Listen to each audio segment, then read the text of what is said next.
So, as an expert in voice search and someone I just saw your presentation here at Ungag yesterday, and it was really smart and technical on the subject, and I think some great stuff there.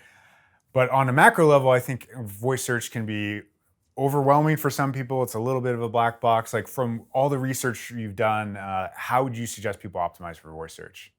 If I had to distill it down to three key points, I would say from a content perspective, two things, being super, super concise, very, very specific. And then from a technical standpoint, number three would be speed optimization.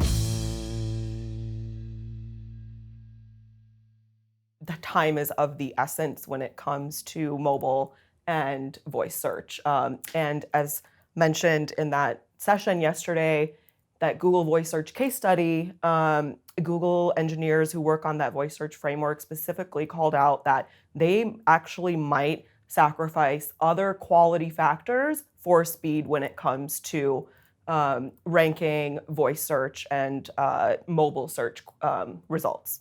Okay, so that's also not just the length of the answer, but also the site speed experience, right? Is that what you're saying, or no? So that's like one factor in it.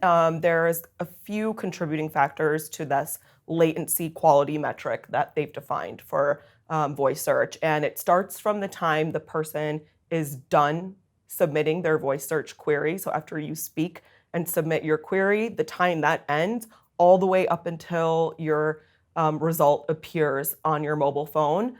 That entire experience of speed is what they are qualifying as Gotcha. latency. So that is certainly one big part of it, is just how fast is this delivered to the user. Okay. When you said specific earlier, like could you unpack that a little bit, like for people? Totally.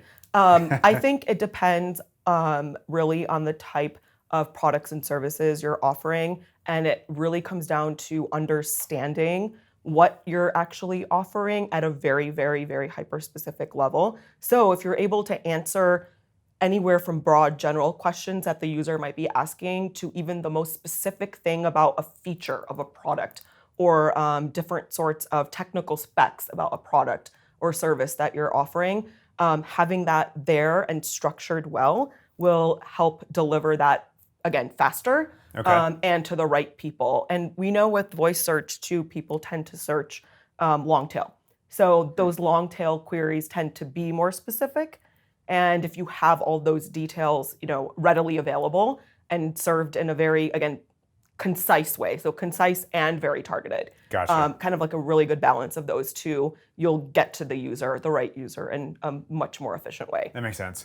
So one of the things we were talking about before we started filming was the idea of should voice search be its own optimization, or is it like, do I need to go to my execs and say we got to start optimizing for voice search, or should it be in context of everything else? Like, how should people think about that? Totally the latter, and in context of search optimization at a macro level. I tend to think of all of these terms like e-commerce optimization, voice search optimization, content optimization as pretty much synonymous at this point. Okay. Or when people say semantic search, it's, again, all synonymous at this point.